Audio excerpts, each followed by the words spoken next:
you guys at DropSite have a really interesting report about Hamas documents provided by Israel to the New York Times, and all of this goes to Iran as well, which is that's the central fear of Americans here. It's the World War III component, and now you have the New York Times.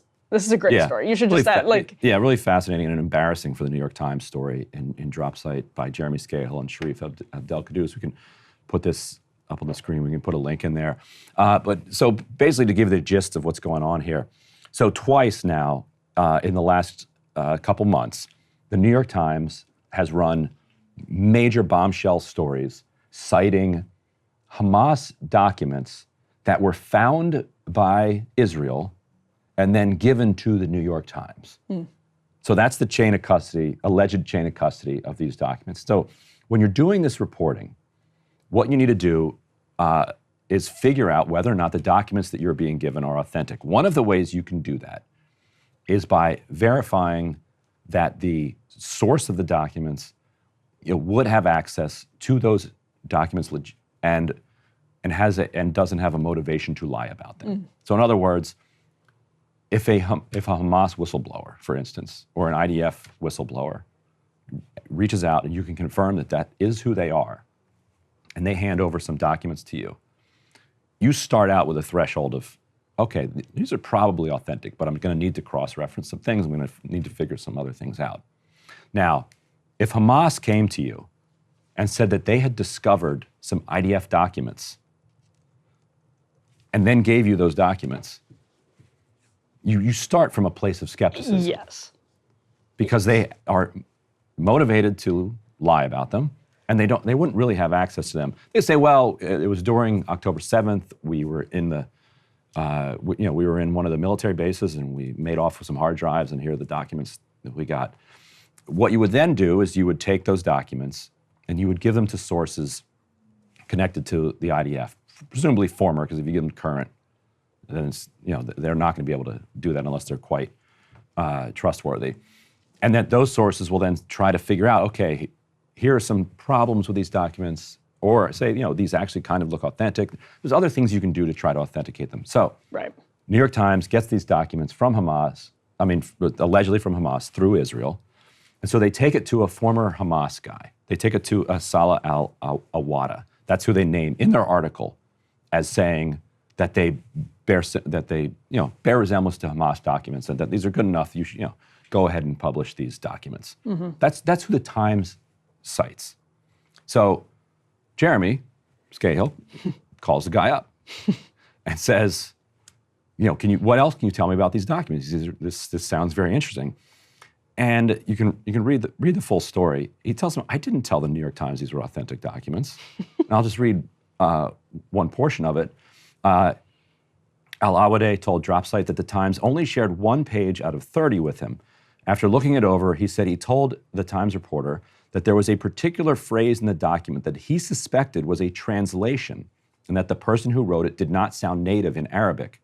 I told him, this looks translated, it doesn't look real. This phrase is out of context, it is not used, and its meaning is not clear. The phrase in question roughly translates in English as, quote, air cover, quote, I told him it might be translated from another language, that whomever wrote it translated it literally, but it is not used in the modern Arabic context, unquote. And he also shared a voice note with DropSite that he had sent to the reporter where he had raised these doubts, and he also shared, the exchanges that they'd had. So we know that this conversation happened because the Times says it happened. Like the Times says they talked to this guy. And he shared with us what he told them. So think about that. So now imagine that you are a reporter. Hamas has handed you documents that they say are Hebrew documents from the IDF. Yeah. You show it to a Hebrew speaker, and the Hebrew speaker tells you, Hebrew speaker who used to be with the IDF, Hebrew speaker says, this word actually looks like it was originally written in Arabic and translated into Hebrew. This doesn't look right. You could not then source that person as authenticating your documents. What that person told you is that you have fake documents. And how pathetic is it that Israel, which is in the Middle East, doesn't have Arabic speakers to fabricate their documents? It's like not even a good fabrication. Like they're using Google Translate. Like they're starting in Hebrew or English and then just having it translated into Arabic. And what happens when you do that is that your language doesn't sound authentic. And so that particular story was a claim, you remember this bombshell, was a claim that Iran was read in on October 7th. Right. And that Hamas wanted Iranian help for October 7th. Which is a hugely significant. And which was used as a pretext argument, for the expansion of their assault on Iran. Yeah. So it turns out that's just completely fake.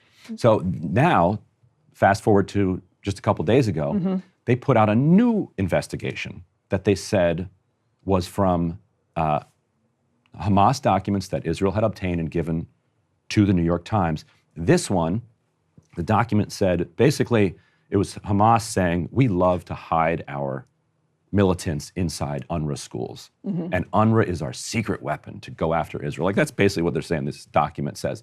In that article, they say that they were not able to authenticate the documents, but they believed they were authentic because they bore similarities to previous documents that they had been able to authenticate.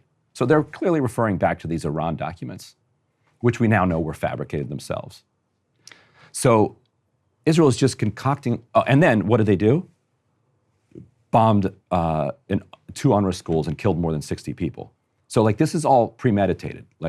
So they cook up these fake documents, they give them to the New York Times, they say these are Hamas documents, and then they use that article as pretext then for some slaughter that they carry out. They did get busted by Bild, not by Bild. Bild, and I believe it was Jewish Currents, ran a piece based on quote unquote Hamas documents that said that Yahya Sinwar was planning to escape to Egypt with a bunch of hostages.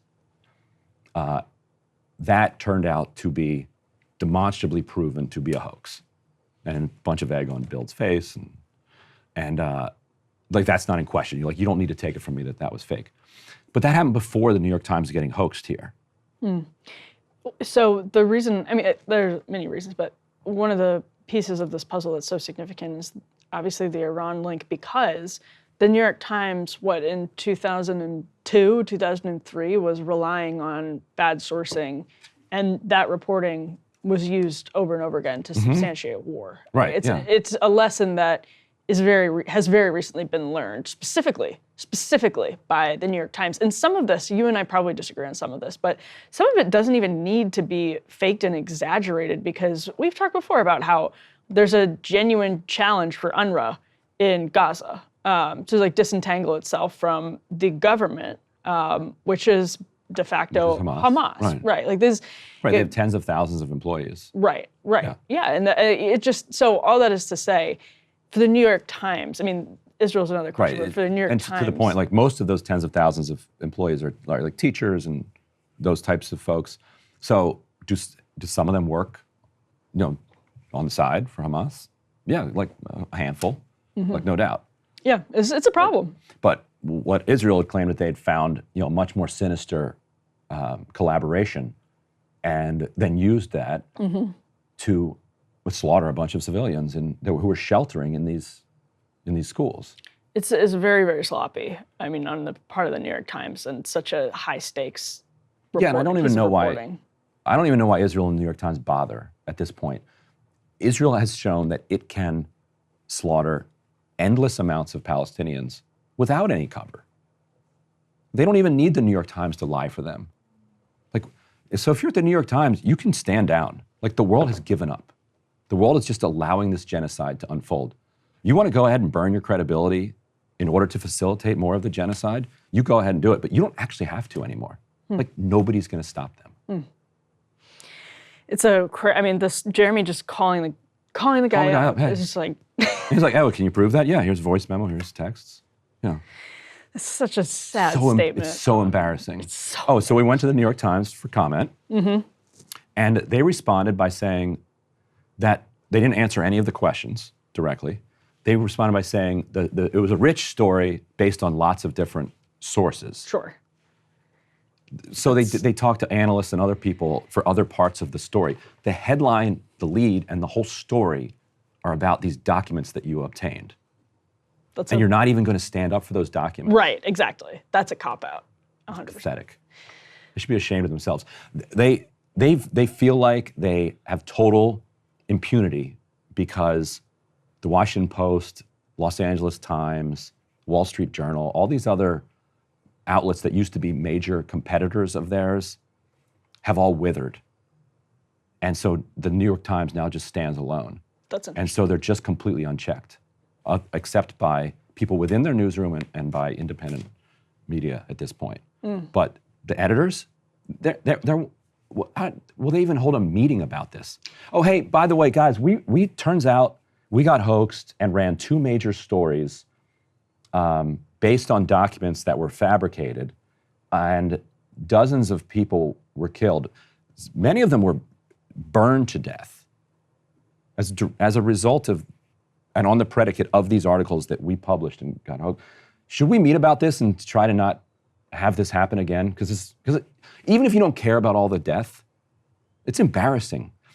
But because they have so much impunity, because they have no competitors at this point. That's a really interesting point. Because they're not even going to have a meeting about this. In prior eras, the Washington Post would have loved to have run your drop site would light story, them up. and they would have been calling the source. Yeah. If they had more, like, if they had more resources, and absolutely. Yeah, more like, I mean, right now they're really just not even competing with the Times, so it's not necessarily even a thought, like, oh, let's spend some of our reporters' time calling up one of their sources, but. Yeah, and there's also a kind of colonialism where it's like, you can actually just say whatever you want about Hamas and Hamas documents, just say it.